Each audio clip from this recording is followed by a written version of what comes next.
दोस्तों नमस्कार। मैं डॉक्टर श्याम गोलो फिर से एक बार आपका इस ट्रेनिंग सेशन में स्वागत करता हूं। मैं आशा करता हूं कि आप सभी लोग स्वस्थ हैं और आप अपने साथ अपने परिवार का यानी घर का परिवार और एमसीएल परिवार दोनों का ख्याल रख रहे हैं। मैं ये भी उम्मीद करता हूं कि आप सभी लोग 1 घंटा बहुत अच्छी एक्सरसाइज कर रहे हो, अपने हार्ट अपने लंग को मजबूत कर रहे हो और अपनी इम्यूनिटी को बढ़ा रहे हो। तो चलिए शुरुआत करते हैं आज के टॉपिक से। दोस्तों, हमारे इस पृथ्वी का जन्म 450 करोड़ साल पहले हुआ। लगभग 350 करोड़ साल पहले हमारे धरती के ऊपर पहले सजीव या जीव की शुरुआत हुई। और अगर मैं मनुष्य की बात करूं तो मनुष्य 50 से 70 लाख साल पहले उसकी शुरुआत हुई है।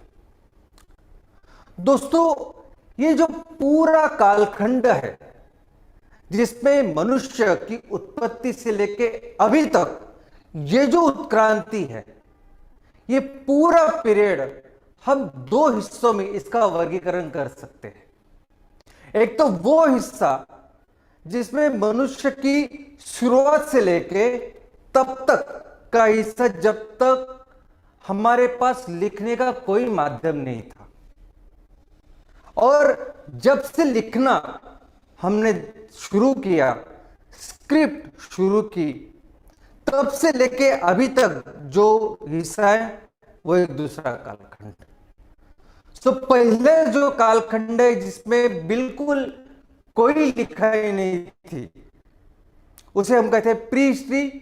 और उसके बाद जब से हमारे पास कुछ ना कुछ डॉक्यूमेंट है, कुछ ना कुछ सबूत है, लिखना हमने चालू किया था, उसे हम कहते हैं हिस्ट्री। दोस्तों, ये जो पूरा इतिहास है मनुष्य का, ये हम 3 अलग अलग युगों में भी उसका वर्गीकरण कर सकते हैं, स्पेशली इस प्री हिस्ट्री का। और ये वर्गीकरण इसके ऊपर है कि वो कौन सी चीज है, वो कौन से धातु है, वो किस चीज से मनुष्य अपने औजार बनाता था, अपने जो चाहिए वो वस्तुएं बनाता था और अपना गुजारा करता था। तो सबसे पहला जो युग है वो है पाषाण युग।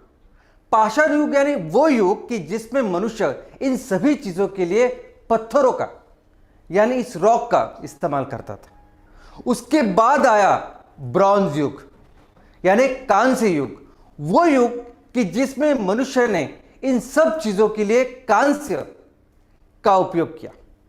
और उसके बाद तीसरा जो युग है वो है लोह युग, जिसमें मनुष्य ने ये सब अपने औजार, अपने शस्त्रास्त्र और जो चीजें चाहिए थे वो इस लोह से बनाई।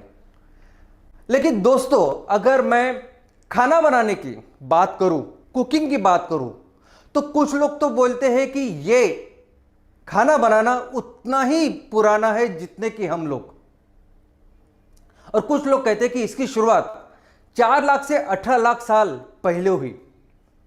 अब ये खाना बनाना दोस्तों, मनुष्य बहुत सालों तक एक बाकी के आम जानवरों जैसे ही रहता था।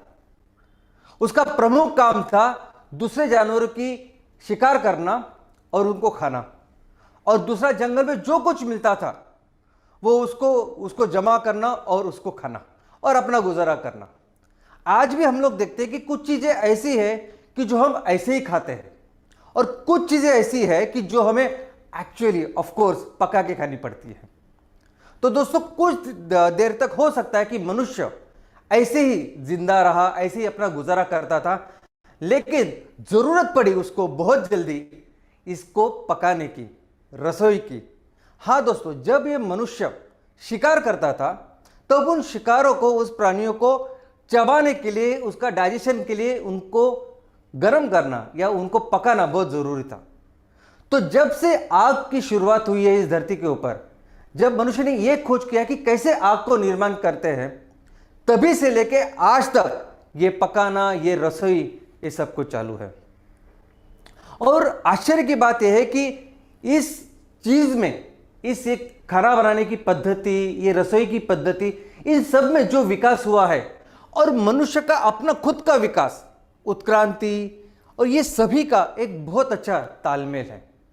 दोस्तों, सबसे पहली बार जब मनुष्य ने इस रसोई की शुरुआत की थी, तब रसोई की शुरुआत भी उसने इन पत्थरों के साथ की थी। इस जमीन के अंदर एक गड्ढा तैयार करके उसके यहां वो पत्थरों को अच्छी तरह से अरेंज करता था, उसके बीच में ये खाना रखते थे और ऊपर बायोमास को आग लगा के वो अपना खाना पकाता था। दोस्तों, उसके बाद ऑफ कोर्स आया एग्रीकल्चर, खेती बाड़ी और पशुपालन। जैसे खेती बाड़ी की शुरुआत हुई, पशुपालन की शुरुआत हुई, तब इस रसोई की जरूरतें बदली, इसकी पद्धति बदली और उसी तरीके से ये पूरा जो खाना बनाने का तरीका वो भी बदला। लेकिन इस पूरे मामले में, इस पूरे इतिहास में मनुष्य ने रसोई के लिए सबसे पहला जो ईंधन का इस्तेमाल किया वो है लकड़ी, लकड़ी और बायोमास।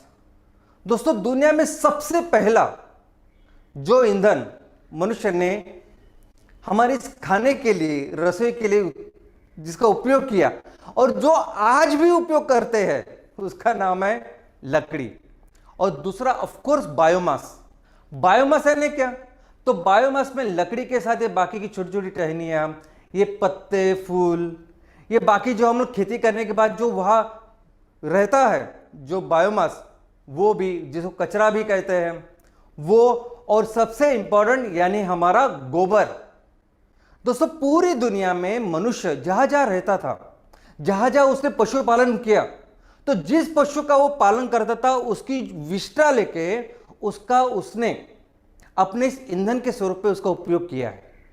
जैसे भारत में हम गाय भैंस को उसकी विष्ठा से हम गोबर बनाते हैं और उसका अभी तक उपयोग करते हैं ईंधन के तौर पर, वैसे पूरी दुनिया में हर जगह अलग अलग तरह का पशुओं का इस विष्ठा का उपयोग होता है डंग यानी ईंधन के तौर पर। उसके बाद आया चारकोल। अभी चारकोल यानी क्या? तो चारकोल यानी लकड़ी से बनाया हुआ कोयला। इसकी शुरुआत लगभग ईस्वी सन पूर्व 6000 साल पहले हुई। अभी कैसे हुई इसकी शुरुआत? तो जब हम लकड़ी जलाते हैं तब लकड़ी में जितनी कैलोरीफिक वैल्यू होती है उसको बेहतर करने के लिए ये जो लकड़ी है, इस लकड़ी को जलाया जाता है। कैसे? तो हवा के एब्सेंस में, ताकि ये बहुत बेहतर ऐसा एक ईंधन तैयार करती है। ये सेम कोयले जैसा होता है कि जो अधिकतम ऊर्जा प्रदान करता है।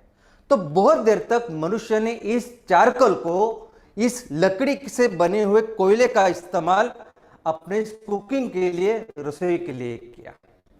और उसके बाद शुरुआत हुई कोयले की।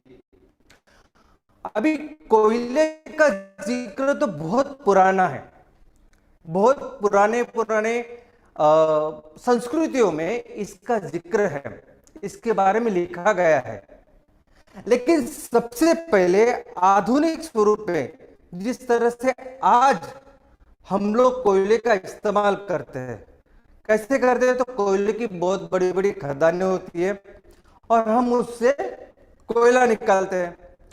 तो वैसे सबसे पहली बार ऐसे तरह से कोयला निर्माण किया गया वो अमेरिका में। अमेरिका में एक फ्रेंच एक्सप्लोरर थे जिन्होंने पहली बार ऐसे खदान देखी और कोयले का जो इस्तेमाल है उसकी शुरुआत की। उसके बाद तो पूरी दुनिया में सब जगह ये कोयले की खदानी की शुरुआत हुई। दोस्तों, उसके बाद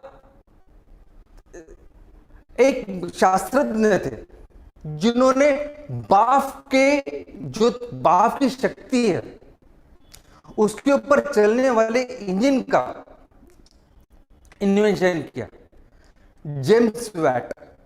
ऐसा कहते हैं कि जब ये भाप की शक्ति का अंदाजा मनुष्य को हुआ, उसके बाद शुरुआत हुई औद्योगिक क्रांति, उसके बाद शुरुआत हुई ये इंडस्ट्रियल रिवॉल्यूशन। और दोस्तों, जहां जहां ये बाफ इस्तेमाल होता था, उसके लिए इस्तेमाल होता था कोयला। तो पूरी दुनिया में कोयले की ये जो खदानें शुरू हुई, कोयले का इस्तेमाल शुरू हुआ, और पूरी दुनिया में जो इंडस्ट्रियल रिवोल्यूशन है उसके लिए ये कोयला और ऑफ कोर्स बाफ का इंजन वो जरूरी था। लेकिन और तभी इस कोयले का इस्तेमाल हम खाने के लिए, ईंधन के लिए, रसोई के ईंधन के लिए भी इस्तेमाल करते थे। उसके बाद ऑफ कोर्स आया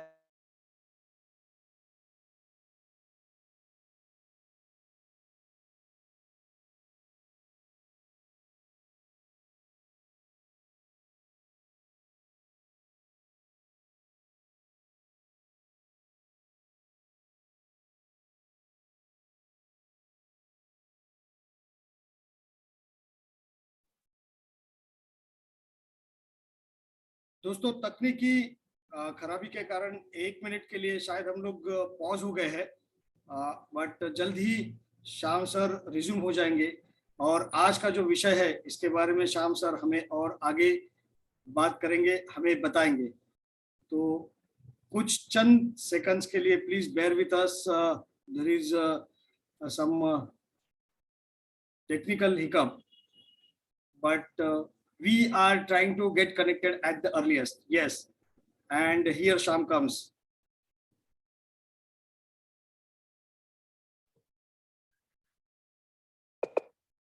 दोस्तों नमस्कार। Sorry, actually sorry for this technical problem. आपको तो पता है बहुत ज्यादा बारिश है मुंबई में, तो इसकी वजह से थोड़ी सी गड़बड़ आज की तारीख में हो, लेकिन फिर से आज हम इस टॉपिक को आगे बढ़ाते थे। तो दोस्तों हम देख रहे थे कि किस तरह हमारे इस पूरे इतिहास में, पूरे कालखंड में रसोई के लिए अलग अलग ईंधन का हमने उपयोग की शुरुआत की। जब कोयले की बात है तो कोयला सबसे इंपॉर्टेंट था, क्योंकि कोयले की वजह से शुरुआत हुई इस औद्योगिक क्रांति की। इस औद्योगिक क्रांति जो शुरुआत हुई जेम्स वैट के इंजन के साथ, लेकिन हर जगह उसके बाद कोयला का उपयोग हम लोग करते थे, और यही कोयला रसोई में भी उसका उपयोग होता था। उसके बाद आई ऑफ कोर्स क्रूड ऑयल। दोस्तों क्रूड ऑयल, वैसे तो क्रूड ऑयल का जिक्र बहुत सारे संस्कृतियों में है, लेकिन सबसे पहले आधुनिक तरीके से इस क्रूड ऑयल को निकालना और उसका उपयोग करना, इसकी शुरुआत हुई 1869 में। 1869 में पहली बार वो कुआं खोदा गया जिससे क्रूड ऑयल निकला, और इसी क्रूड ऑयल के साथ फिर निकला हमारे आज के सबसे इंपॉर्टेंट कुकिंग फ्यूल्स, जिसका हम सबसे ज्यादा इस्तेमाल करते हैं, वो है एलपीजी और केरोसिन। और दोस्तों इसके बाद जो अभी सबसे बड़ा ट्रेंड है, सबसे ज्यादा इस्तेमाल और सबसे ज्यादा प्रमोशन जिसका हो रहा है, वो है हमारा नेचुरल गैस, जिसे हम पीएनजी भी कहते हैं। तो दोस्तों चलिए देखते हैं कि ये कुकिंग फ्यूल यानी रसोई में जो इसका इस्तेमाल करते हैं ये है क्या। तो सबसे पहले मैं आपको बता दूं कि ये ईंधन कई सारे प्रकार के हैं।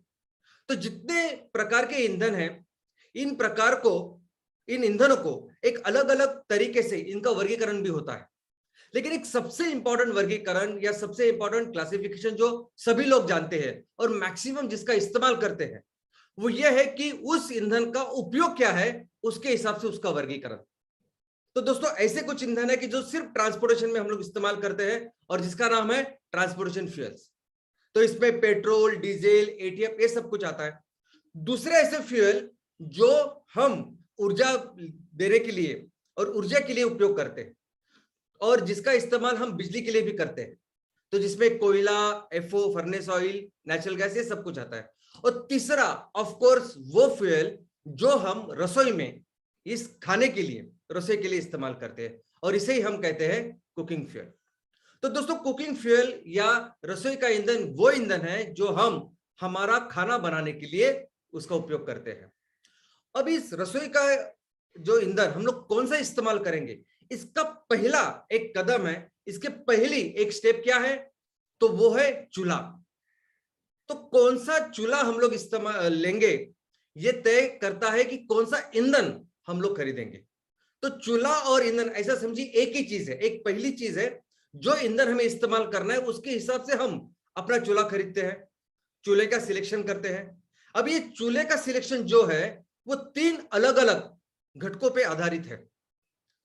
3 अलग अलग ऐसे रीजंस है कि जिसकी वजह से हम लोग डिसाइड करते हैं कि कौन सा ईंधन हम लोग इस्तेमाल करेंगे और कौन सा चूल्हा हम खरीदेंगे। तो सबसे पहली जो कैटेगरी है वो है हमारे सामाजिक और सांस्कृतिक परिस्थिति। आपके परिवार में कितने सदस्य हैं, आपके परिवार का हेड प्रमुख कौन है, स्त्री है या पुरुष है, वो कितने पढ़े लिखे हैं, उनकी कितनी एज है, आपकी खुद की खाने की क्या चॉइसेस है, आप वेजिटेरियन खाते हो, नॉन वेजिटेरियन खाते हो, आप कहाँ रहते हो, आप समुद्र के किनारे रहते हो, आप कहीं पहाड़ी इलाके में रहते हो। तो हर जगह जहां जहां आप अलग अलग जगह रहते हो तब आपकी ये अलग खाने की जो चीजें हैं वो बदलती है। अब ये तो पता है कि इंडिया में हम लोग ज्यादा स्पाइस, ज्यादा नमक खाते हैं और बाकी के देशों में ये बहुत अलग उनकी संस्कृति है। तो दोस्तों दूसरे जो कैटेगरी है वो है आर्थिक कारण। आर्थिक कारणों की वजह से भी परिवार ये सोचते हैं कि कौन सा ईंधन उन्होंने इस्तेमाल करना चाहिए, इसलिए कौन सा स्टोव खरीदना चाहिए। तो सबसे पहले है तो कि आपका इनकम क्या है, कौन सा ऐसा ईंधन है कि जिसको आप बार बार खरीद सकते हैं, हमेशा के लिए खरीद सकते हैं, उसका हमेशा के लिए जो उसकी कॉस्ट है, जो यूसेज कॉस्ट है, जो रनिंग कॉस्ट है, वो कर सकते हैं। कौन सा ईंधन है जो हमें आराम से प्राप्त हो सकता है, कौन सा ईंधन है जिसको हम लॉन्ग टर्म तक अफोर्ड कर सकते हैं। तो ये है सब आर्थिक कारण। और तीसरे है तांत्रिक कारण। अब इन तांत्रिक कारणों का और आपके जेब में कितने पैसे हैं, आपकी क्या सामाजिक और सांस्कृतिक परिस्थिति, इनका कोई संबंध नहीं होता। तांत्रिक यानी टेक्निकली सिर्फ हम ये देखते हैं कि कौन सा जो स्टोव है या चूल्हा है जो सबसे एफिशिएंट है, कौन सा चूल्हा है जो कम से कम एमिशन देता है, जो सबसे ज्यादा सेफ है, सबसे ज्यादा एफिशिएंटली खाना बनाता है, कौन सा है जो कन्वीनियंट है, पोर्टेबल है और ऑफ कोर्स दिखने में कौन सा सुंदर है। तो ये सब कारण टेक्निकल होते हैं कि जिससे हम ये चूल्हा और ये जो फ्यूल है इसका इस्तेमाल करते हैं। तो दोस्तों जैसे हमने देखे कि अलग अलग चीजें होती है कि जो डिसाइड करते हैं कि कौन सा ईंधन हम लोग खरीदेंगे, तो चलिए देखते हैं इस रसोई में कौन कौन से डिफरेंट ईंधन हम इस्तेमाल करते हैं। तो सबसे पहला होता है वो है घन रूप यानी सॉलिड ईंधन। हमारे रसोई में जो घन रूप ईंधन होते हैं वो भी 2 प्रकार के हो सकते हैं। एक तो हो सकता है फोसाइल खनिज और दूसरा हो सकता है रिन्यूएबल। दोस्तों फोसाइल में आता है कोयला। कोयला ऐसा ईंधन है कि जो हम आज भी रसोई में उसका इस्तेमाल करते हैं, जो बड़े बड़े होटल्स में, रेस्टोरेंट में बड़े लेवल पे जब आप खाना बनाते हो तब करते हो। और दूसरा रिन्यूएबल सॉलिड बायोमास की बात करें तो रिन्यूएबल में घन रूप जो ईंधन है वो आता है लकड़ी, वो आते हैं सभी तरह के बायोमास। आप जब खेती करते हो तो खेती से जो निकलता है कचरा या बायोमास वो भी इसमें शामिल होता है। और सबसे इंपॉर्टेंट है गोबर। दोस्तों दुनिया में गोबर तब से है जब से ये खाना और ये खेती बाड़ी और पशुपालन हमने शुरुआत की। पूरे दुनिया के लोग जिन्होंने जो जो पशु का पालन करते हैं उनकी विष्ठा वो फ्यूल या ईंधन के रूप में बहुत हजारों सालों से इस्तेमाल कर रहे हैं। हमारे देश में हम गाय भैंस पालते हैं तो उनकी विष्ठा गोबर से हम उनका ईंधन करके प्रयोग करते हैं। लेकिन पूरी दुनिया में जो जो ऐसे पशु है उनका भी सबका ऐसा ईंधन करके इस्तेमाल होता है। अगला है द्रवरूप ईंधन। द्रवरूप ईंधन में अगर फोसाइल की बात करें तो फोसाइल में आता है केरोसिन। आज की तारीख में केरोसिन या घासलेट ये सिर्फ जो गवर्नमेंट की संस्था है, गवर्नमेंट का जो नेटवर्क है, उसी नेटवर्क से सभी लोगों को मिलता है। और दूसरा जो है वो है रिन्यूएबल।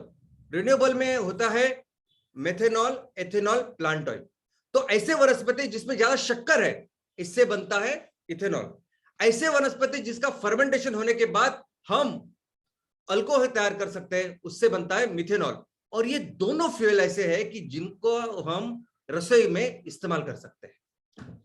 और तीसरे है वायुरूप फ्यूल। वायुरूप ईंधन में सबसे पहले है हमारे फोसाइल में और सबसे पॉपुलर, सबसे ज्यादा दुनिया में इस्तेमाल करने वाला रसोई का ईंधन जिसका नाम है एलपीजी, लिक्विफाइड पेट्रोलियम गैस, और दूसरा फॉसिल फ्यूल है वो है पाइप नेचुरल गैस। और अगर रिन्यूएबल की बात करें तो रिन्यूएबल में वो है बायोगैस। और मुझे लगता है कि हमारे परिवार में सभी लोग जानते हैं कि बायोगैस क्या है। तो दोस्तों ये जो कुकिंग का या रसोई में जो ईंधन हम लोग इस्तेमाल करते हैं और हमारा जो विकास है, आर्थिक विकास, सामाजिक विकास, इनका बहुत गहरा संबंध। वो कैसे? तो ये जो ईंधन है ये दो प्रकार के कैटेगरी में इसको डिवाइड करते हैं। तो एक तो वो ईंधन है जो रसोई में इस्तेमाल करते हैं उसे क्लीन कुकिंग फ्यूल या स्वच्छ ईंधन ऐसा कहते हैं। तो स्वच्छ रसोई का ईंधन उसे कहते हैं कि जो पूरी तरह से जलता है, जो जब इस्तेमाल होता है उससे कोई भी धुआं, कोई भी पोल्यूशन नहीं होता, उसे स्वच्छ रसोई का ईंधन ऐसे कहते हैं। और दूसरी जो कैटेगरी है वो कैटेगरी अस्वच्छ रसोई का ईंधन। अभी अस्वच्छ रसोई का ईंधन वो ईंधन होता है जो पूरी तरह से जलता नहीं है, जो जब आप इस्तेमाल करते हैं तो बहुत सारा धुआं उससे निकलता है और उससे बहुत पॉल्यूशन भी होता है, आपकी सेहत पर भी उसका बहुत गहरा असर होता है। दोस्तों अभी पूरी दुनिया में अगर आप जाओगे तो ऐसे इलाके जो पिछड़े हैं, जो अभी तक अच्छी तरह से डेवलप नहीं है, ऐसे सभी एरियाज में दुनिया के आज के तारीख में ये अस्वच्छ रसोई का ईंधन ये इस्तेमाल होता है। दोस्तों दुनिया में अगर आप देखोगे तो दुनिया में सबसे ज्यादा इसका जो उपयोग है वो अफ्रीकन देश, जो बहुत ही ज्यादा विकसनशील है, पीछे है। दूसरे सहारा का जो रेगिस्तान है उसके आसपास के देश, लेकिन उसके साथ ही साउथ एशिया और साउथ ईस्ट एशिया, ये भी सभी ऐसे देश है कि जहां ये सभी बहुत सारे ऐसे इलाके हैं कि जहां आज ये अस्वच्छ ईंधन इस्तेमाल हो रहा है। और अगर भारत की बात करें तो एब्सोल्यूट नंबर यानी परसेंटेज कितना वो नहीं, लेकिन एब्सोल्यूट नंबर सबसे ज्यादा परिवार अगर किसी देश में रहेंगे तो उसमें भारत है। क्योंकि हम जानते हैं कि भारत आबादी में दुनिया में दूसरे स्थान पे है। तो ऐसे परिवार, ऐसे लोग जो अस्वच्छ ईंधन का इस्तेमाल करते हैं, ऐसे कई सारे परिवार, करोड़ों परिवार आज हमारे देश में है। दोस्तों पूरी दुनिया में लगभग 775 करोड़ इतने लोग रहते हैं। अब इसके 775 करोड़ में से 290 करोड़ यानी ऑलमोस्ट 300 करोड़ लोग आज भी अस्वच्छ ईंधन हमारे रसोई के लिए, हमारे कुकिंग के लिए इस्तेमाल करते हैं। दोस्तों हमारे यूनाइटेड नेशन या संयुक्त राष्ट्र संघ ने हमारे इस दुनिया के लिए, अगर इस दुनिया का विकास शाश्वत या सस्टेनेबल होना चाहिए, ये दुनिया एक सस्टेनेबल लेवल पे, सस्टेनेबल के राह पर चलनी चाहिए, ताकि आगे के हजारों साल तक हम लोग अच्छी तरह से जिंदगी जिए। इसलिए यूनाइटेड नेशन ने 17 गोल्स, 17 ऑब्जेक्टिव या 17 लक्ष्य पूरी दुनिया के सामने रखे और हर देश को बोला है कि आप इन अपने देश में इन 17 जो लक्ष्य है इनको अचीव करो। और इसमें सबसे महत्वपूर्ण है ये क्लीन एनर्जी। दोस्तों क्लीन एनर्जी एक बहुत ही महत्वपूर्ण चीज है कि वो उसके हासिल करना पड़ेगा, तभी जाके हम अपने राष्ट्र को सस्टेनेबल, शाश्वत विकास की ओर लेके जाएंगे। और यही कारण है कि आज वर्ल्ड बैंक बहुत बड़े लेवल पे बहुत सारे प्रोग्राम्स करती है, बहुत सारे मिशंस वो फंड करती है, ताकि बहुत सारे लोग अपनी कुकिंग गैस, अपना जो रसोई का ईंधन है वो स्वच्छ ईंधन पर लेके जाए। अभी क्या होता है इस अस्वच्छ ईंधन से, क्या प्रॉब्लम होते हैं? तो दोस्तों सबसे पहले मैं बता दूं कि आज की तारीख में सबसे ज्यादा अस्वच्छ ईंधन पूरी दुनिया में अगर कोई इस्तेमाल होता है रसोई के लिए तो वो है बायोमास, तो वो है सॉलिड ये रिन्यूएबल फ्यूल जिसे हम लोग कह सकते हैं। तो इसमें क्या क्या आता है? तो इसमें आते हैं लकड़ी और बाकी की टहनियां, पेड़ के पत्ते वगैरह, फूल, ये सब, और आता है गोबर। ये सभी आज के तारीख में सबसे ज्यादा अस्वच्छ ईंधन के तौर पर इस्तेमाल किए जाते हैं। अभी क्या प्रॉब्लम है, क्यों ये अस्वच्छ है? तो मैं आपको बता दूं कि ये सभी जो ईंधन है, ये सभी जो बायोमास है, ये लकड़ियां है, गोबर, सब कुछ है, ये सभी सजीव या बायोलॉजिकल चीजें हैं। हर चीज, हर बायोलॉजिकल चीज, हर सजीव बनती है पानी से। आप और मैं बने हैं पानी से। आप में और मुझ में 70% पानी है, तो ये जो बायोमास, ये जो लकड़ी हम लोग इस्तेमाल करते हैं, इसमें भी पानी होता है, और इतना पानी होता है कि बहुत बार तो बहुत सारी ऊर्जा लगती है इस पानी की वाफ करने के लिए। इसलिए अगर गीली लकड़ी आप लोगे जलाने के लिए तो वो जलेगी नहीं जल्दी, क्योंकि बहुत सारी ऊर्जा उस गीली लकड़ी के लिए वो उस पानी की वाफ कराने में जाती है। और सूखी लकड़ी जो होती है, तो सूखी लकड़ी में भी पूरी तरह से पानी नहीं होता ऐसा नहीं, उसमें भी पानी होता है, सूखी लकड़ी में भी पानी होता है।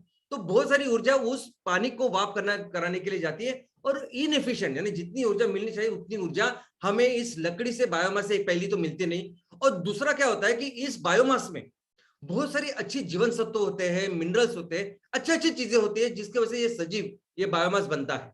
तो जब आप इसे जलाते हो तब उस जलाने के साथ बहुत सारे ऐसे गैसेस तैयार होते हैं जो गैसेस हमारे सेहत के लिए बहुत ही ज्यादा हार्मफुल हो सकते हैं। दोस्तों, अभी इस बायोमास पे सबसे ज्यादा नंबर 1 पे है ये फायरवुड, सबसे ज्यादा दुनिया में इस्तेमाल करने जाने वाला हमारा ईंधन। अभी फायरवुड यानी क्या? यानी सिंपल वो लकड़ी जो जलने के लिए हम लोग उसको इस्तेमाल करते हैं। अभी ये प्रॉब्लम कितना बड़ा, अगर आप उस पर भरोसा नहीं कर सकते, लेकिन हमारे देश में भी 50% से ज्यादा लोग आज की तारीख में लकड़ी का इस्तेमाल कर रहे हैं। और ये शहरी प्रमाण और गांव का प्रमाण ये बहुत अलग अलग है। और दोस्तों, जब आप लकड़ी का इस्तेमाल करते हो, लकड़ी आती कहां से? तो ये लकड़ी आती है हमारे आसपास के जंगलों से। तो जितनी ज्यादा लकड़ी का हम लोग इस्तेमाल कर रहे हैं, उतनी ज्यादा ये इसका परिणाम हमारे जंगलों के ऊपर हो रहा है। अभी क्यों हम लोग लकड़ी का इस्तेमाल करते हैं? तो हमारा भारत देश ऐसा है कि इसको कुदरत ने बहुत अच्छी तरह से नवाजा है, बहुत कुछ दिया है, बहुत सारा जंगल बहुत पहले से हमारे देश में है। इसके अलावा आज भी अगर आप किसी भी गांव के बाहर जाओगे, किसी भी शहर के बाहर जाओगे, तो आपको बहुत बहुत सारे पेड़ वगैरह नजर आएंगे। तो सबसे इजीली, आसान से जो उपलब्ध हो सकता है ऐसा ईंधन कौन सा है अब चूल्हा जलाने के लिए? तो वो है लकड़ी, आसानी से मिल जाती। दूसरी, वो सस्ती होती है तो लोग उसको खरीदते हैं। और तीसरा, लोगों ने इसको स्वीकार किया है, बहुत पहले से इसको इस्तेमाल कर रहे हैं। तो इन 3 चीजों की वजह से हम बहुत सारे लोग भारत के लकड़ी का इस्तेमाल करते हैं रसोई में। दोस्तों, हर साल 85,000 टन इतनी लकड़ी आज हम लोग हमारे रसोई में यूज करते हैं, और वो सब जंगलों से आती है। दूसरी है चारकोल। अभी चारकोल यानी क्या? तो चारकोल का मतलब है लकड़ी से बना हुआ कोयला। अभी लकड़ी हमने देखी कि लकड़ी में पानी होता है, उसमें बाष्प होता है। तो क्या करते हैं कि इस लकड़ी को ऐसी इस तरह जलाते हैं कि उसकी जो अंदर का पानी है वो भाप बन जाता है, और पूरी तरह से ऐसी लकड़ी और ऐसा कोयला हमको मिलता है जो बहुत अच्छी तरह से जलता है, बहुत अच्छी ऊष्मा या उष्णता हमें प्रदान करता है, और इसे ही कहते हैं हम लोग चारकोल। और आप देखोगे कि चारकोल बहुत सारे जगह पे आज की तारीख में बनाया जाता है, और बहुत सालों से बनाया जाता है, लगभग 6000 साल, ईस्वी पूर्व 6000 साल से ये चारकोल है। लेकिन दोस्तों, लकड़ी में और चारकोल में क्या फर्क है मैं आपको बोलता हूं कि लकड़ी हमेशा कोई परिवार जाके लकड़ी तो लेके आता है, कोई एक आदमी जाके लकड़ी लेके आता है। लेकिन जब चारकोल की बात आती है तो चारकोल बहुत बड़े लेवल पे, कमर्शियल लेवल पे तैयार किया जाता है। चारकोल कोई अपने हर घर वाला चारकोल करता बैठता नहीं है। तो बहुत सारी ऐसी इंडस्ट्री है जो चारकोल तैयार करती है। अभी जब चारकोल तैयार करनी है, जब इंडस्ट्री और बिजनेस करके करना है, तो उसको लगता है स्केल। तो जो बहुत बड़े लेवल पे चारकोल तैयार किया जाता है, बिकॉज ये बेचने के लिए तैयार किया जाता है। तो सोचिए, जब चारकोल तैयार किया जाता है तो उसके लिए कितनी लकड़ी लगती होगी, और कहां से आती है लकड़ी? ये सभी आती है जंगलों से। आप सिर्फ गूगल करोगे तो आपको पता चलेगा कि हमारे आजू बाजू या कितने सारे चारकोल के सप्लायर है। अभी ये सभी इंडस्ट्रीज, ये सभी बिजनेस करने वाले लोग ये लकड़ी लाती है जंगलों से, और जिसकी वजह से हमारे जंगल अफेक्ट हो रहे हैं, कम हो रहे हैं, और बीच में बाद में ये ऐसे चारकोल करके उनको बेचती है। दोस्तों, आगे नेक्स्ट है काउडंग, नेक्स्ट है गोबर। अभी जैसा मैंने कहा कि गोबर का उपयोग तो हम लोग कई सालों से, हजारों सालों से करते आ रहे हैं। अब और इस गोबर को थोड़ा सा पहले प्री प्रोसेसिंग करना पड़ता है, यानी इस गोबर को पहले सुखाया जाता है, फिर उसके प्लेट्स तैयार किए जाते हैं, या केक्स तैयार किए जाते हैं और बाद में उसको ईंधन के तौर पर हम हमारे रसोई में उसका इस्तेमाल करते हैं। लेकिन दोस्तों, आज की तारीख में भी अगर आप देखोगे तो हमारे देश में 7 से 10% लोग इस काउडंग का, इस गोबर का इस्तेमाल करते हैं खाना बनाने के लिए। लेकिन इसका बहुत बड़ा प्रॉब्लम यह है कि इसमें कार्बन सिर्फ 25% है। अब बाकी के देखो, कोई भी ईंधन में जितना ज्यादा कार्बन उतना अच्छा वो फ्यूल, उतना अच्छा वो ईंधन। अभी लकड़ी में भी अगर आप देखोगे तो 50% उसमें कार्बन होता है। ये चारकोल में भी अगर आप देखोगे तो उसमें 70-80% कार्बन होता है। इसमें 25% कार्बन है। तो सोचिए, ये गोबर जब जलता है ना, तब वो बहुत कम जलता है और बहुत ज्यादा धुआं छोड़ता है। और दूसरी बात यह है कि इस गोबर में कितने अच्छे जीवन सत्व है, कितने अच्छे मिनरल्स हैं, इतना अच्छा ये बढ़िया फर्टिलाइजर है कि जिसकी बहुत ज्यादा जरूरत जमीन को है। किसी भी जमीन में अगर आप दोगे तो जमीन उपजाऊ करते हैं। इतने अच्छे तत्व ये हमारे गोबर में रहते हैं, लेकिन हम इसको जलाते हैं। और जलाने के बाद क्या होता है, ये सभी जो अच्छे अच्छे तत्व जब जलते हैं तब टॉक्सिक ऐसे गैसेस तैयार होती है, डाइऑक्सिन, क्लोरोफिनॉल्स, ऐसे ऐसे ऐसे वायु तैयार होते हैं जो नॉन कार्सिनोजेंस है, जिनसे कैंसर होता है। ऐसे वायु तैयार होते हैं जब हम गोबर को जलाते हैं। और दोस्तों, इनको जलाने के बाद हम लोग उनके अच्छे अच्छे तत्व उनको भी खराब करते हैं, लॉस कर देते हैं। लेकिन यही गोबर को अगर आप अच्छी तरीके से रखोगे तो आज की तारीख में लोग ये गोबर एक्सपोर्ट कर रहे हैं। 1 महीने पहले हमारी एक राजस्थान की कंपनी, उसने इस गोबर को एक्सपोर्ट किया है कुवैत में। और कुवैत से अभी और डिमांड है कि आप और ज्यादा हमें वो गोबर भेजो, गोबर। इस तरह से वो पैकिंग करके गोबर भेज रहे हो वहां। इतना कीमती है ये गोबर। जितनी अच्छी उपजाऊ जमीन भारत के पास है वो दुनिया में किसी के पास नहीं। तो वो उपजाऊपन लाने के लिए, वो अच्छी चीजें लाने के लिए उनको गोबर लगता है, जो गोबर मंगा रहे हैं आज। तो क्यों हम लोग उसको ऐसे जलाएं? कितना अच्छा पैसा मिल सकता है हमारे किसानों को अगर हम लोग उसको अच्छी तरह से उसका उपयोग करें। और अगर आपको गोबर से फ्यूल भी चाहिए, आपको गोबर से फर्टिलाइजर चाहिए, तो सबसे अच्छी चीज क्या हो सकती है? तो सबसे अच्छी चीज है बायोगैस। बायोगैस करो ना।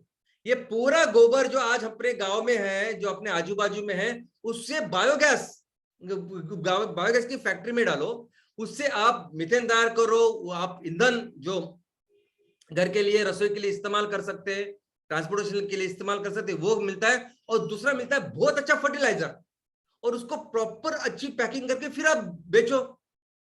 उससे अच्छे पैसे आप भी कमाओ, किसानों को भी दो। तो दोस्तों, भारत में आज इस रसोई का जो ईंधन है उसकी क्या अवस्था है, तो मैं आपको बताता हूं। हमारे देश में आज भी, हमारे देश में ऑलमोस्ट 85% लोग ये एलपीजी, पीएनजी, ये जो स्वच्छ ईंधन हम लोग बोलते हैं ना, वो इस्तेमाल करते हैं। लेकिन ऑलमोस्ट 49.4 यानी ऑलमोस्ट आधे लोग ये लकड़ी का इस्तेमाल करते हैं।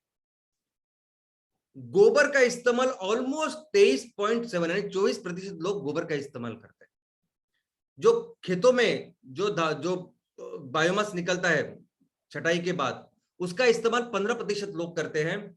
और इलेक्ट्रिसिटी, यानी जैसे अभी बहुत सारी गाड़ियां निकली है जो इलेक्ट्रिसिटी पे चलती है, वैसे ही हमारा चूल्हा भी निकला है जो इलेक्ट्रिसिटी पे चलता है। लगभग 5% लोग हैं जो ऐसे चूल्हे का उपयोग करते हैं। आप बोलोगे कि ऐसा कैसे? 100% होना चाहिए ना। तो 100% में आप बोल रहे कि 89% ये कर रहा है, 50% वो कर रहा है, ऐसा कैसे हो सकता है? तो दोस्तों, उसका कारण यह है कि बहुत सारे परिवार ऐसे हैं कि वो दोनों चीजों का इस्तेमाल करते हैं। वो अच्छे यानी एलपीजी का भी इस्तेमाल करते हैं, वो लकड़ी का भी इस्तेमाल करते हैं।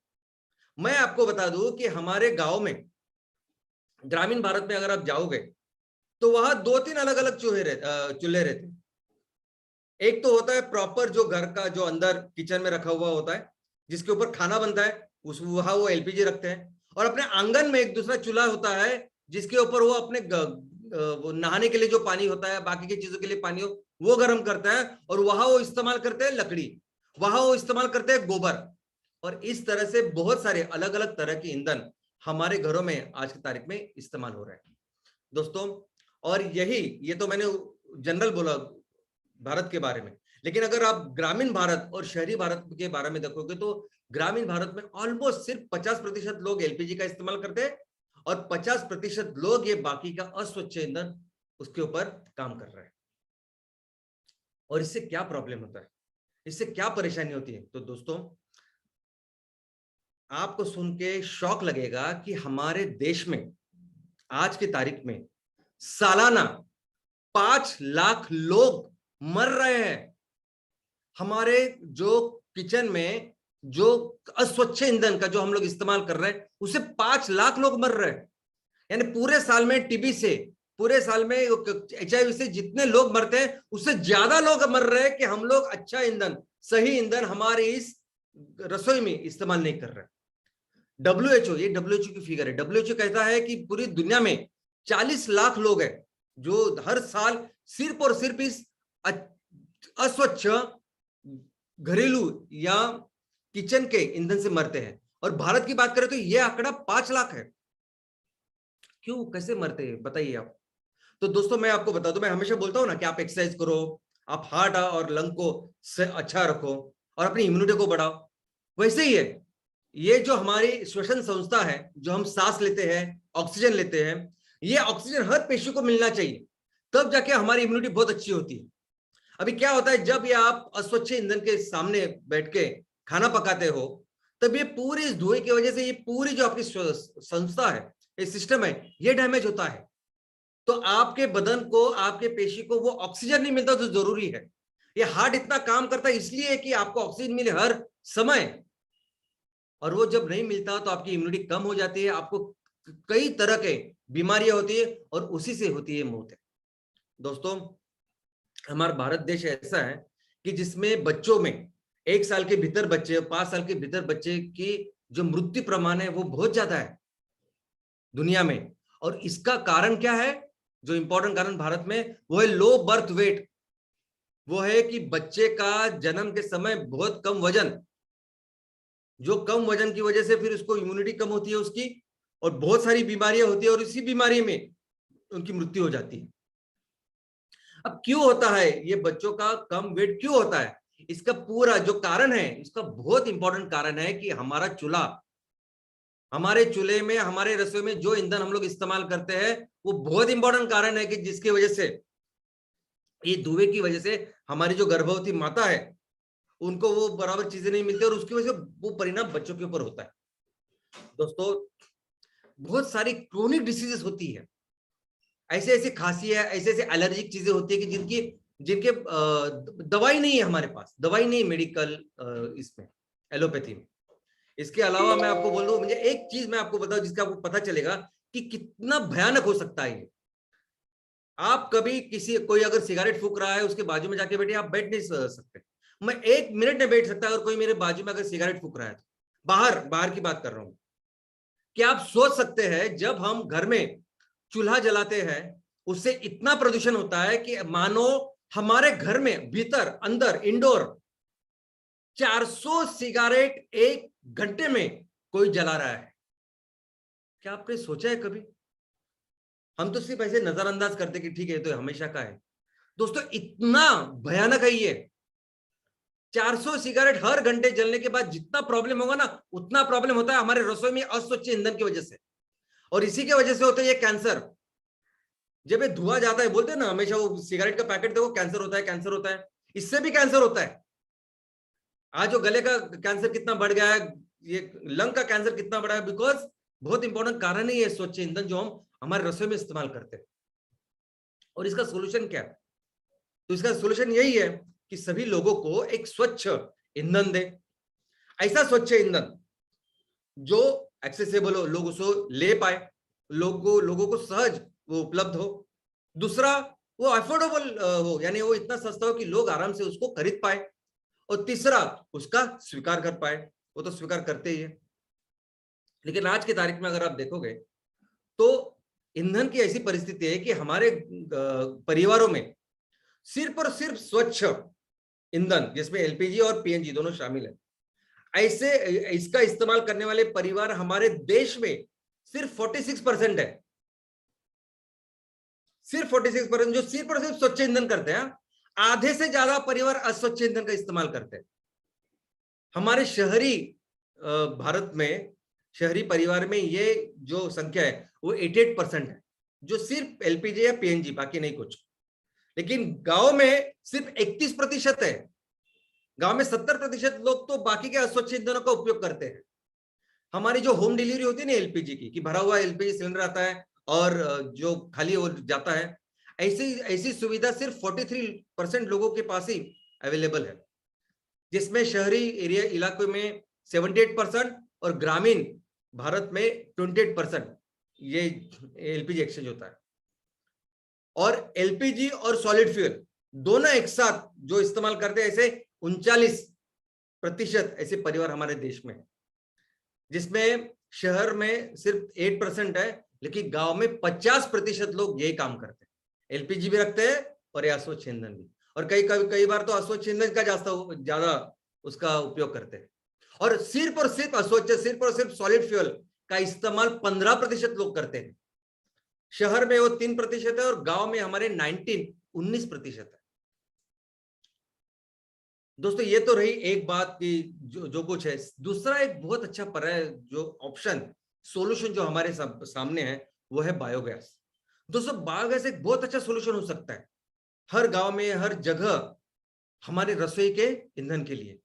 दोस्तों भारत दुनिया का पहला ऐसा देश है कि जिसने उसके ऊपर एक नेशनल पॉलिसी बनाई, राष्ट्रीय पॉलिसी, जिसमें भारत ने यह देखा कि क्यों ना हम लोग घरगुती लेवल पे, होम लेवल पे ऐसे बायोगैस के छोटे छोटे प्रोजेक्ट्स लगाए, जिसकी वजह से वो गैस निकलेगी, गैस बाहर जाएगी रसोई में, और सेहत सबकी अच्छी रहेगी, एनवायरनमेंट सबका अच्छा रहेगा, और ये पूरा जो प्रॉब्लम है हमारा स्वच्छ ईंधन का और तबीयत का, स्वास्थ्य का, वो सॉल्व हो जाएगा। 30% सब्सिडी डे 1 से चालू है। और कचरे का प्रॉब्लम नहीं था तब, जब 81-82 में ये स्कीम, ये योजना भारत सरकार ने चालू की, तब कचरे का प्रॉब्लम करके नहीं चालू की थी, एक्चुअली स्वच्छ ईंधन लोगों को मिलना चाहिए इसलिए चालू की थी। आज की तारीख में 40 लाख से ज्यादा ऐसे प्रोजेक्ट लगाए गए हैं। लेकिन परिस्थिति क्या है? ऑन पेपर अगर आप देखोगे, रिकॉर्ड पे देखोगे तो 40 लाख से ज्यादा ऐसे प्रोजेक्ट्स हैं, लेकिन उनका स्टेटस अगर आप देखोगे तो बहुत कम जगह पे ये एक्चुअली रसोई के ईंधन का काम कर रही है। क्यों नहीं चल रही है प्रोजेक्ट? बायोगैस क्यों नहीं चलते? क्योंकि आप जो रॉ मटेरियल इसमें डालते हो, वो डालने के बाद उसका पूरा डाइजेशन ही नहीं होता। अगर पूरा डाइजेशन नहीं होगा तो अच्छा वो फ्यूल, अच्छा वो गैस नहीं निकलेगा। जैसे हमने देखा कि वो गीली लकड़ी अगर आप लेकर जाओगे तो लकड़ी जलेगी ही नहीं, उसमें पानी इतना ज्यादा है। वैसे ही अगर आपने बायोगैस के इस प्रोजेक्ट में ऐसा रॉ मटेरियल डाला जो अच्छी तरह से, पूरी तरह से डाइजेस्ट हुआ ही नहीं, उसका पचन हुआ ही नहीं प्रॉपरली, तो जो गैस बनती है उस गैस में कार्बन डाइऑक्साइड ज्यादा होता है और मीथेन बहुत कम। ऐसा गैस अगर आप अपने रसोई में रखोगे तो आपका वो चूल्हा, उसमें ना कुछ दाल गलेगी उसमें, ना कुछ चावल होगा, ना कुछ होगा उसमें। तो इसलिए बायोगैस के ये जो प्रयोग है, ये जो योजना है, वो भी उतनी सफल नहीं हो पाई जितना हम लोग कर रहे हैं। तीसरा, उज्ज्वला, प्रधानमंत्री उज्ज्वला योजना करके एक योजना भारत सरकार ने अभी 2016 से चालू की, और उसका उद्देश्य यही है कि ऐसे जरूरतमंद परिवार, लोग कि जिनको आज स्वच्छ ईंधन की जरूरत है, रसोई के ईंधन की, ऐसे लोगों को वो ईंधन दे। और इसीलिए इन गवर्नमेंट क्या करती है कि सभी लोगों को, ये जो जरूरतमंद गरीब लोग हैं, जिनमें आदिवासी, SC ST, सभी बीपीएल के जो नीचे लोग हैं, बिलो पॉवर्टी लाइन, उनको सब ये सुविधा मिलती है। इनको ये पूरा जो एलपीजी का कनेक्शन वो फ्री में दिया जाता है। पहला सिलेंडर फ्री में दिया जाता है जो भरा हुआ है, और बाद में जो सिलेंडर वो लेते हैं उनमें तो उनको सब्सिडी मिलती ही है। और इसको लेके जो लक्ष्य गवर्नमेंट ने रखे थे कि 8 करोड़ घरों को, परिवार को ये सब देना है, और उसके साथ फिर जो स्वास्थ्य है, जो पर्यावरण है, उसको किस तरह से बेहतर करना है, किस तरह जंगलों को हमारा प्रोटेक्शन करना है, वो पूरे इनके ऑब्जेक्टिव्स में है। लेकिन जब से चालू हुई हमारा इस कैग, यानी जो लेखा परीक्षण करते हैं, इसे सर्वोच्च संस्था जो भारत की है, कंट्रोलर एंड ऑडिटर जनरल, तो इन संस्था का जो रिपोर्ट अहवाल है, वो ये बताता है कि ये जो सभी सिलेंडर जाते हैं, सालाना सिर्फ 3.25 सिलेंडर प्रति साल, ऐसा ही उनका एवरेज है रिफिल करने का। अभी हमें पता है कि हमारे घर में 6 से 7 सिलेंडर साल के लगते हैं। तो जब आपका ये सभी योजना लाभार्थियों का अगर आपका एवरेज इतना है, तो इसका मतलब बहुत सारे परिवार ऐसे कि जो रिफिल ही नहीं करवाते। उसके अलावा अगर 2020 की बात कर, जो रिपोर्ट है उसकी बात करें, तो 22% जो इसके लाभार्थी हैं, इनको एक बार सिलेंडर देते हैं तो सिलेंडर एक बार भी रिफिल करवाने नहीं आए। इनको जो फ्री में मिला उतना मिला, बाकी की बस, इसका मतलब फिर से गए उस अस्वच्छ ईंधन के ऊपर। इसका कारण यह है कि बीच में हमने देखा कि 2021 में कोरोना था, जिसकी वजह से बहुत सारी आर्थिक परिस्थिति, और सबसे ज्यादा अगर परिणाम जिनके ऊपर हुआ ये हमारे गरीब लोग थे। उनकी आर्थिक परिस्थिति बहुत ही बिगड़ गई, जिसकी वजह से वो खरीद नहीं पाए। और बढ़ते दाम एलपीजी के, आज की तारीख में जितना एलपीजी का दाम है, जो हमें शुरुआत में देना ही पड़ता है, सब्सिडी बाद में मिलती, तो इसके वजह से ये खरीद नहीं पा रहे आज की तारीख में। और इसके लिए एमसीएल का सोल्यूशन क्या है? तो दोस्तों, एमसीएल की सबसे पहले तो एक फिलॉसफी, एक सोच है कि जिसके ऊपर एमसीएल इस संगठन का जन्म हुआ है। और ये सोच ये है कि हमें मिलके हमारी इस धरती माँ को, इस पर्यावरण को बचाना है। कैसे बचाएंगे? तो हम इस धरती माँ को, इस पर्यावरण की जो हानि हो रही है, एक ग्लोबल वार्मिंग का प्रॉब्लम जो हो रहा है, उससे बचाएंगे। और इसके लिए हमें क्या करना है? तो इसलिए हमें सभी ऐसे ईंधन जो आज की तारीख में ग्लोबल वार्मिंग तैयार कर रहे हैं, उसको 100% रिप्लेस करना है ऐसे ईंधनों से जो हमारे धरती का, हमारे इस पर्यावरण का ख्याल रखे। और इसमें सभी तरह के ईंधन शामिल है। इसमें ट्रांसपोर्टेशन है, इसमें ऊर्जा, बिजली तैयार करने वाले हैं, इसमें रसोई के सभी तरह के ईंधन। और जब हम लोग ये सोचते हैं, तब हम लोग ये देखते हैं कि आज की तारीख में पूरी दुनिया जिसे स्वच्छ रसोई का ईंधन मानते हैं, वो भी एक्चुअली स्वच्छ उतना हेल्दी नहीं है। भले ही एलपीजी आपके यहाँ, आपके घर में, भले ही वो धुआं ना तैयार करता हो, लेकिन वो एलपीजी पूरी दुनिया में ग्लोबल वार्मिंग तो करवा ही रहा है। ये पीएनजी जो आज हम लोग इस्तेमाल कर रहे हैं, वो भी फॉसिल है, उससे भी ग्लोबल वार्मिंग हो रही है। तो हमारी ये सोच है कि ये पूरे जो ईंधन है, इसको 100% रिप्लेस करना है ऐसे ईंधन के साथ जो धरती माँ का, पर्यावरण का ख्याल रखे, और ऑफ कोर्स आपका ख्याल रखे, सबका ख्याल रखे। और इसीलिए हम हर तहसील में ऐसे प्रोजेक्ट की शुरुआत कर रहे हैं, जो प्रोजेक्ट सबसे पहले ईंधन बनाएंगे। और ये जो प्रोजेक्ट आप देख रहे हैं, आपको सिर्फ पंप दिखाई देगा, लेकिन इस प्रोजेक्ट में हर तरह के ईंधन हम लोग तैयार करने वाले हैं। यहाँ हम ट्रांसपोर्टेशन फ्यूल कर सीएनजी तैयार करेंगे, हम ऊर्जा के लिए भी फ्यूल तैयार करेंगे, और हम रसोई का भी ईंधन तैयार करेंगे। क्या करेंगे हम? तो हम मीथेन तैयार करेंगे। दोस्तों, आपके इस तहसील में, आपके गांव में जो एक किसान ये नेपियर ग्रास, बायोमास, ये सब उगाते हैं, इन सब से हम लोग तैयार करेंगे मीथेन। और ये मीथेन ही है जो सब जगह काम कर सकता है। अगर मैं सीएनजी की बात करूं, जो सीएनजी आप अभी खरीदते हो मार्केट में, उस सीएनजी में मीथेन ही होता है, 90% मीथेन होता है उसमें। लेकिन वो मीथेन कहां से आ रहा है? जमीन के नीचे से आ रहा है, जो ग्लोबल वार्मिंग बढ़ा रहा है। हमारा सीएनजी कैसे होगा? सबसे पहले मैं आपको बता दूं कि हमारे सीएनजी में तो वो जो 90% मीथेन है, वो जब 94-95 होगा, तो आपको पता चलेगा कि हमारा सीएनजी कैसे, बहुत ही बेहतर ऐसा सीएनजी होगा। और दूसरा, हमारा सीएनजी जला के जितना धुआं, जितना एमिशन आप तैयार करोगे, कोई भी तैयार करेगा, उससे ज्यादा धुआं तो हमारे वो जो खड़े नेपियर ग्रास है ना, वो सोख लेंगे ज्यादा। यानी कार्बन निगेटिव सीएनजी अपना, जो धरती का ख्याल रखेगा। और ये जो बिजली तैयार होती है, तो ये मीथेन है, इससे बिजली भी तैयार करेंगे हम लोग।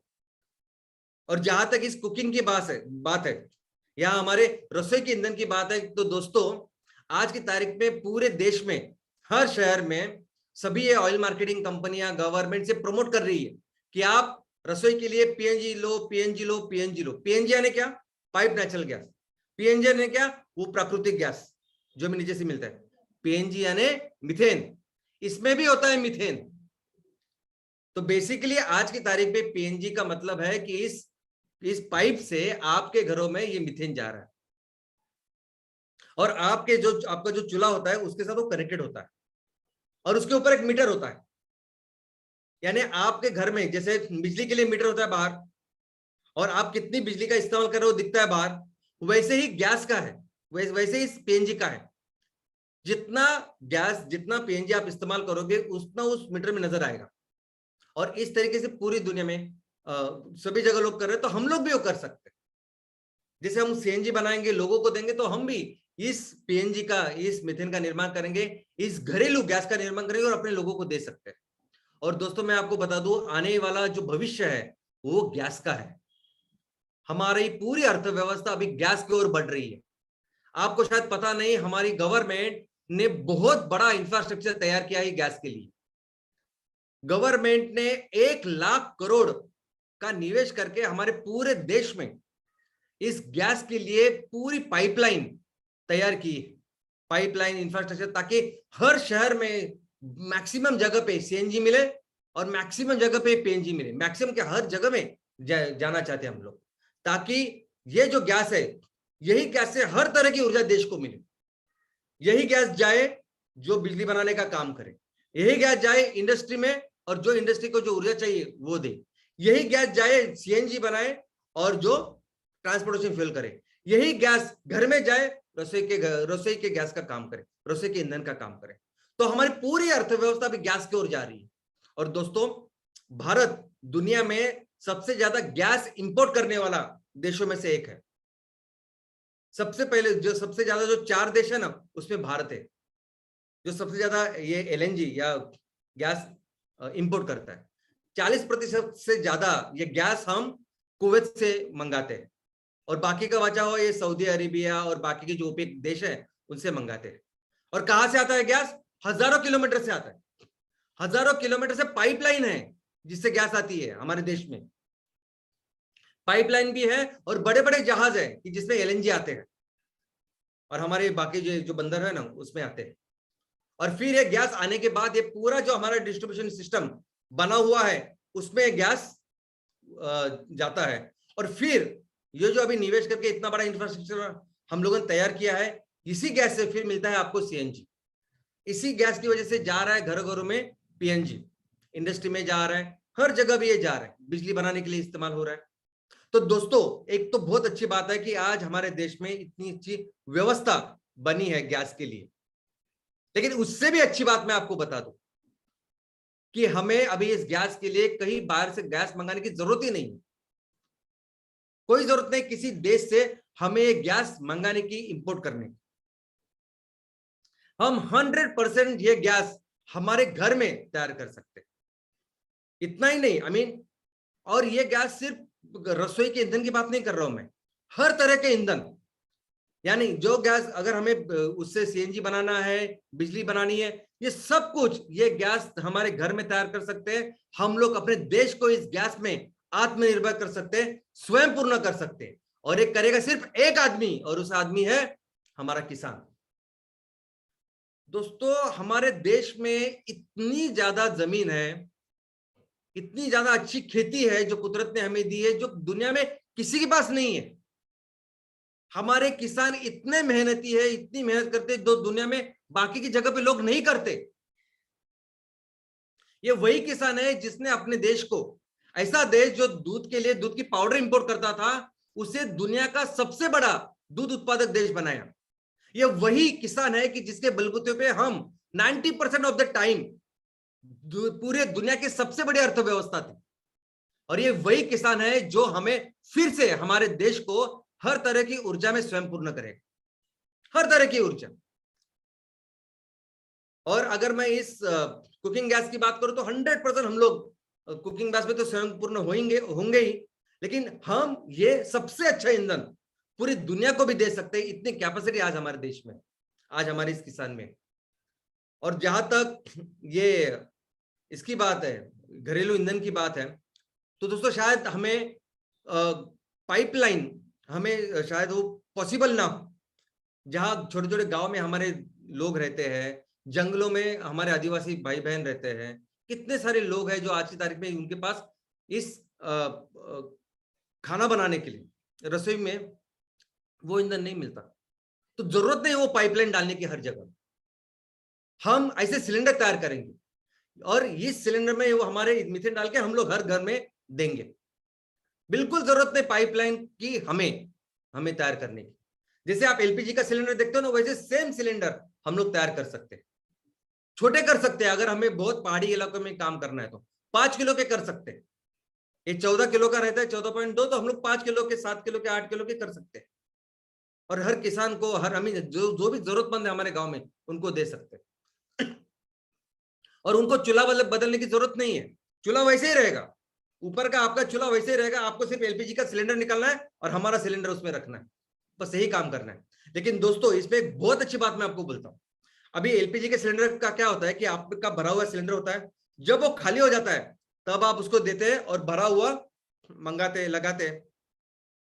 इसमें इसमें अच्छी बात यह है जो हम लोग कर सकते हैं कि आप अपना सिलेंडर लेके आओ हमारी पंप पे और वो भर के लेके जाओ।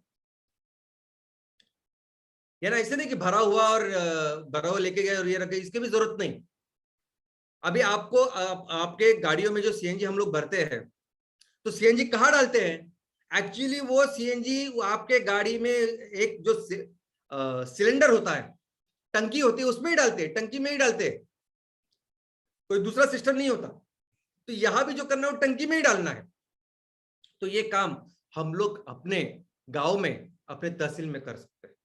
और अपने तहसील को हम हर तरह के इस ईंधन को इस ईंधन में सेल्फ सफिशिएंट, आत्मनिर्भर कर सकते हैं। लेकिन दोस्तों ये करने का सबसे इंपॉर्टेंट, सबसे जबरदस्त तरीका क्या, मैं आपको बोलता हूं। इनफैक्ट मुझे तो हमेशा लगता है कि हमारे इस एमसीएल का जो भी विजन है, जो भी मिशन है, जो भी ऑब्जेक्टिव्स है, वो करने का कि सबसे अच्छा तरीका अगर कुछ है तो वो है एमसीएल विलेज प्रोजेक्ट। तो सबसे बेस्ट, सबसे इंपॉर्टेंट, सबसे महत्वपूर्ण प्रोजेक्ट बिजनेस कुछ है तो वह एमसीएल विलेज प्रोजेक्ट।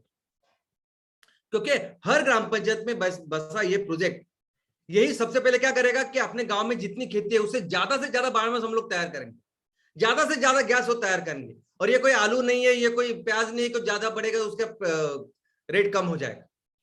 जितना जितना पोटेंशियल है, जितना पॉसिबल उतना करेंगे, वो तो एक है। लेकिन आपका एमवीपी का रोल सिर्फ इतना नहीं है कि आप नेपियर ग्रास सिर्फ उगा के ले लो। पूरे घर में, पूरा आपके ग्राम पंचायत में जितने भी घर है, जितने भी गांव है, जितने भी घर है, उन सभी घरों में अच्छा स्वच्छ ईंधन देने का भी आपका काम रहेगा, वो आपकी अपॉर्चुनिटी रहेगी। हर घर में आप दे सकते हो ये ईंधन। और जरूरी नहीं कोई गरीब से पैसे ही दे, कोई किसान अगर वो नेपियर गैस तैयार कर रहा है और हमें दे रहा है तो उसके बदले में हम लोग उसको गैस देंगे।